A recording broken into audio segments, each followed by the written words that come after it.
got 30 minutes, little man. Say whatever you want to say. So what up?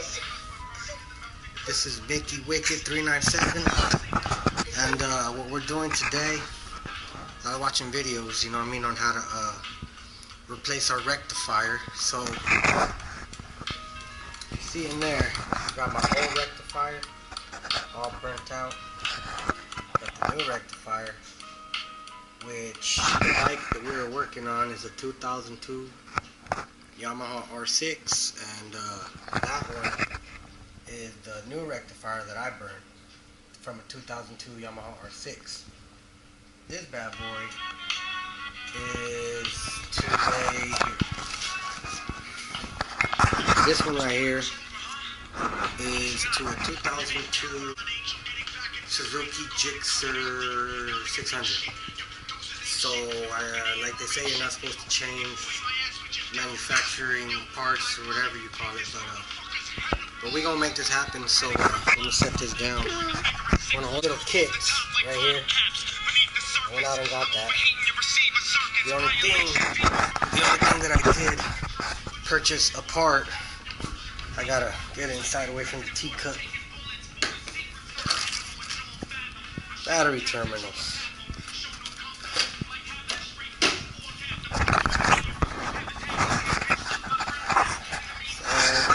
Cut open the harness to get to the plug to access it better. So now I'm retaping.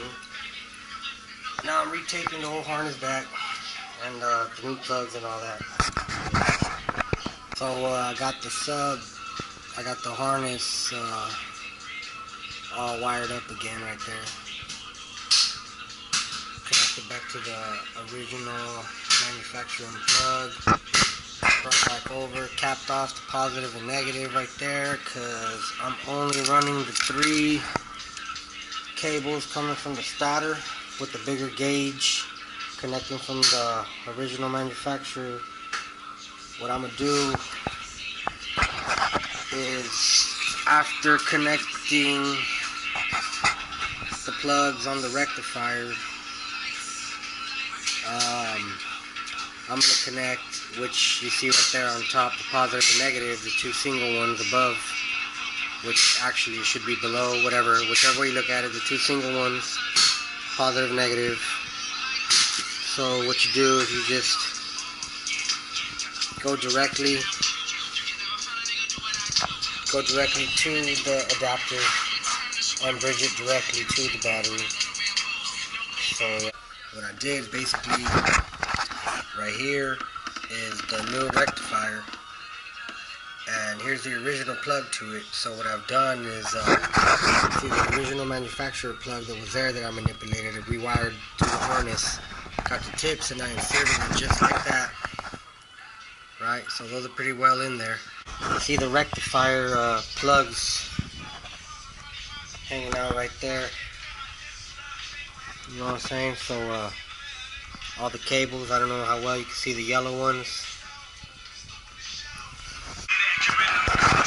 Alright, so I moved the location of the plug because I put it right here with everything connected to it there. The reason I didn't like it there in between here is because, as you can see, the rectifier is right there, and the gas tank would be resting right in this gap, as you can see. So it wasn't a good spot for it. So I moved it over here, and I'm about to attach a zip tie for the same reason, just to keep it from moving around. You know? So that's how I did it. I got all my fuel lines and all that plugged back in. There's Giovanni.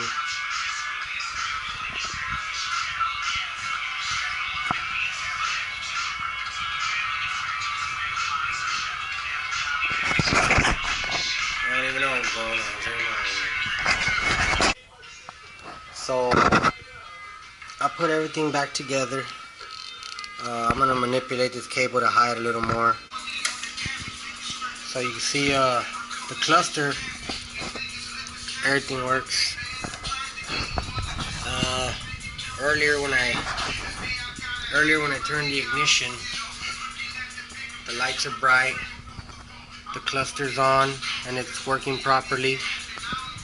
Earlier I turned it on and I was getting the sound of like a dead battery where it just clicks and whatnot, but there it is.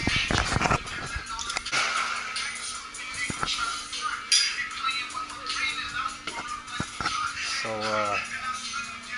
there the cluster be, you know, kill the switch off, maybe that was the issue.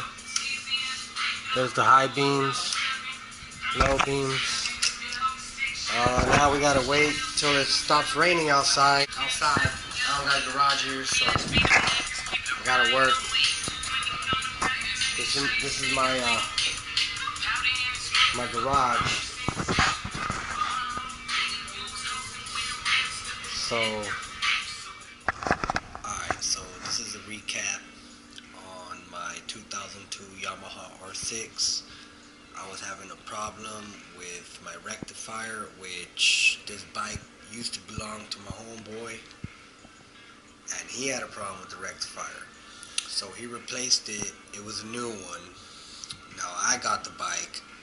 I blew the new rectifier he had just put on. So I went out, did some research on the 1999 to 2002 Yamaha R6 models. What turns out with these bikes is, for some reason, a lot of people are having issues with the manufacturer's rectifier. So one guy, Soldiers for Christ on YouTube, I found his page and came across it, which he has the same bike, and he went out and purchased 3 before he burnt out all 3 of those. Originally went to a 2002 gsxr 600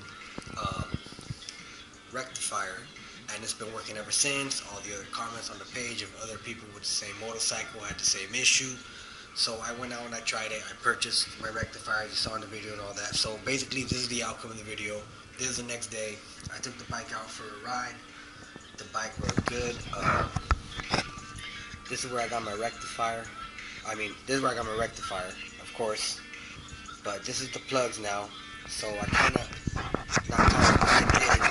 put a zip tie on it just to kind of keep those from wiggling around, because they were a bit loose. It's not secure.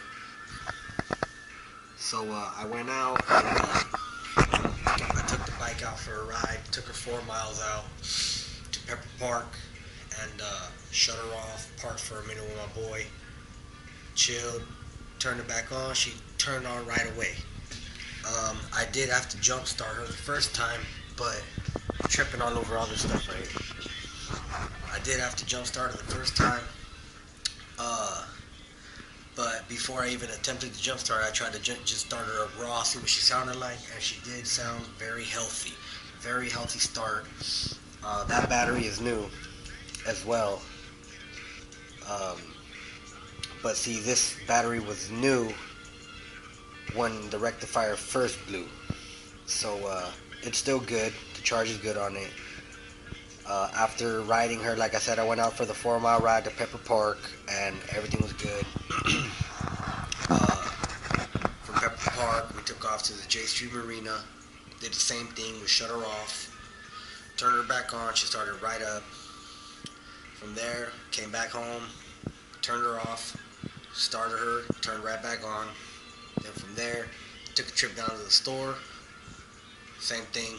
Every time after that, so far, this is the day after, so far everything's been good, having no issues. So I just want to say thank you to everyone out there who had that issue and solved the problem, and hopefully everyone else can benefit from this video. So peace, right?